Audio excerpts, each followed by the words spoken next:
എറണാകുളം വടവുകാട് പുത്തൻകുരിശിലാണ് 2020 അംഗങ്ങളുടെ പിന്തുണയോടെ UDF അധികാരത്തിലെത്തിയത്. സിജോ വർഗീസ് ഉണ്ട് അവിടെ നിന്നും വിവരങ്ങൾ നൽകാനായി. സിജോ വർഗീസ്, 2020-ലെ 2 അംഗങ്ങളുടെ പിന്തുണയോടുകൂടെയാണ് അവിടെ UDF അധികാരത്തിലെത്തിയത്. നമുക്കറിയാം പുത്തൻകുരിശ് മേഖലകളിലും ഒപ്പം തന്നെ കിഴക്കമ്പലം മേഖലകളിലൊക്കെ വലിയ തരത്തിൽ 2020-ക്ക് സ്വാധീനമുള്ള ഒരു മേഖലയാണ്. പക്ഷേ ഈ തെരഞ്ഞെടുപ്പിൽ വലിയ തരത്തിൽ അവർക്ക് അടിപതറി ആ മേഖലകളിൽ. എങ്ങനെയായിരുന്നു ഈ 2020-യുടെ പിന്തുണയോടുകൂടെ UDF അധികാരത്തിലെത്തുന്നത്? കൂടുതൽ വിവരങ്ങൾ.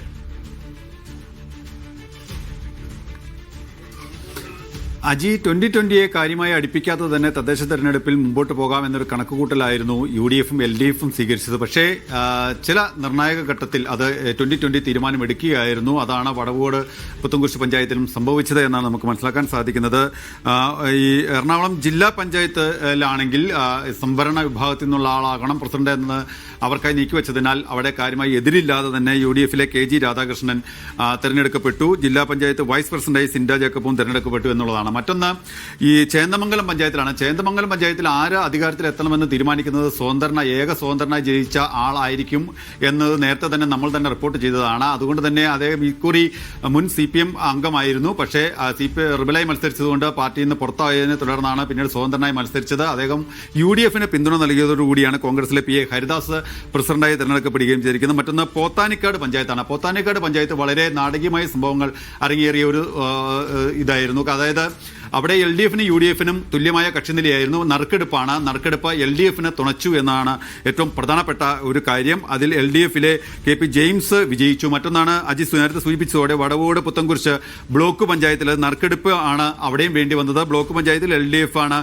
ഭരണത്തിൽ വന്നത്. CPM-ലെ അമൃത പ്രസിഡന്റായി തെരഞ്ഞെടുക്കപ്പെട്ടു. LDF-നും UDF-നും 5 വീതം അംഗങ്ങളായിരുന്നു. അവിടെ 2020 അംഗങ്ങൾ ഈ വോട്ടെടുപ്പിൽ നിന്ന് വിട്ടുനിന്നെങ്കിൽ വടവുകോട് പുത്തൻകുരിശ് പഞ്ചായത്തിൽ നേരെ തിരിച്ചാണ് കാര്യങ്ങൾ വന്നത്. 2020 പിന്തുണയോടെ UDF അധികാരത്തിലെത്തി എന്നുള്ളതാണ്. 2020-യുടെ 2 അംഗങ്ങൾ UDF-നെ പിന്തുണച്ചോടുകൂടിയാണ് അവിടെ UDF അധികാരത്തിലെത്തിയത് എന്നുള്ളതാണ് ശ്രദ്ധേയമായിട്ടുള്ളൊരു കാര്യം. മറ്റൊന്ന് മൂവാറ്റുപുഴ ബ്ലോക്ക് പഞ്ചായത്ത് ആണ്. അവിടെ UDF ആണ് വിജയിച്ചിരിക്കുന്നത്. നൈജി ഷാനവാസ് എതിരില്ലാതെ തെരഞ്ഞെടുക്കപ്പെട്ടു എന്നുള്ളതാണ് പ്രധാനപ്പെട്ട ഒരു കാര്യം. മറ്റൊന്ന് ഈ കോറം തികയാത്തതോടുകൂടി തെരഞ്ഞെടുപ്പ് മാറ്റിവെച്ചു എന്നുള്ളതാണ്. എറണാകുളം വെങ്ങോല പഞ്ചായത്തിലാണ് ഇത്തരത്തിൽ കോറം തികയാത്തതോടുകൂടി ഈ തെരഞ്ഞെടുപ്പ് മാറ്റിവെച്ചത്. LDF-ഉം 2020 അംഗങ്ങളും അവിടെ പങ്കെടുത്തില്ല. UDF 9, LDF 8, 2020 6, SDPI 1 എന്നിങ്ങനെയാണ് അവിടുത്തെ കക്ഷി നില. അതുകൊണ്ടാണ് അവിടെ ഈ കോറം തികയാത്തതിനാൽ തെരഞ്ഞെടുപ്പ് മാറ്റിവെക്കേണ്ട ഒരു സ്ഥിതിവിശേഷമുണ്ട്. അത് കാഞ്ഞൂർ പഞ്ചായത്തിൽ UDF ആണ്.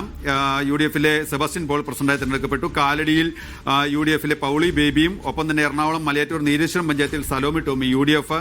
എറണാകുളം ശ്രീമൂലനഗരം പഞ്ചായത്ത് പ്രസിഡന്റായി പ്രിൻസി ഡേവിസ് UDF. വേങ്ങൂർ പഞ്ചായത്തിൽ UDF-ന്റെ PC പ്രസാദ്. മുടക്കുഴ പഞ്ചായത്തിൽ UDF-ലെ ഷൈമി വർഗീസ്. എറണാകുളം കൂവപ്പടി പഞ്ചായത്തിൽ ബിനോയ് അരീക്കൽ പ്രസിഡന്റ്. അങ്ങനെയാണ് നിലവിൽ ഒരു പരിശോധിച്ചാൽ നമുക്ക് മനസ്സിലാക്കാൻ സാധിക്കുന്ന ഒരു കാര്യം. രായമംഗലം പഞ്ചായത്തിൽ UDF-ലെ ബിന്ദു ഗോപാലകൃഷ്ണനാണ് പ്രസിഡന്റായി തിരഞ്ഞെടുക്കപ്പെട്ടിരിക്കുന്നത്. അശമന്നൂർ പഞ്ചായത്തിൽ UDF-ലെ NM സലീം പ്രസിഡന്റായി. കോതമംഗലം ബ്ലോക്ക് പഞ്ചായത്ത് പ്രസിഡന്റായി UDF-ലെ ജെസി സാജുവും വിജയിച്ചിട്ടുണ്ട്. ആയവനിയിൽ ജീമോൻ പോളാണ് UDF-ലെ. എറണാകുളം മാറാടി പഞ്ചായത്തിൽ ഷാൻഡി അബ്രഹാം UDF-ല്. എറണാകുളം വാളകം പഞ്ചായത്തിൽ രജിത സുധാരൻ UDF. ആവോലിയിൽ ജോജി ജോസാണ് UDF സ്ഥാനാർത്ഥി. മഞ്ഞളൂർ പഞ്ചായത്തിൽ ടോമി തെന്നിട്ടമക്കൽ UDF. ആരക്കോട് പഞ്ചായത്തിൽ സാബു പുതൂർ UDF. പായിപ്ര പഞ്ചായത്തിൽ സീനത്തും. എറണാകുളം കലൂർക്കട പഞ്ചായത്തിൽ UDF പിന്തുണയോടെ സ്വതന്ത്ര സ്ഥാനാർത്ഥി സിനി മനോജും പ്രസിഡന്റായി തെരഞ്ഞെടുക്കപ്പെട്ടിട്ടുണ്ട്. 14 ബ്ലോക്ക് പഞ്ചായത്തിൽ 12ഉം UDF ആണ്. ഇപ്പോൾ നിലവിൽ 12-2 എന്ന നിലയിലാണ് ബ്ലോക്ക് പഞ്ചായത്തിലുള്ള കണക്കുകൾ എടുത്താൽ നമുക്ക് ഇപ്പോൾ ലഭ്യമാകുന്ന വിവരം.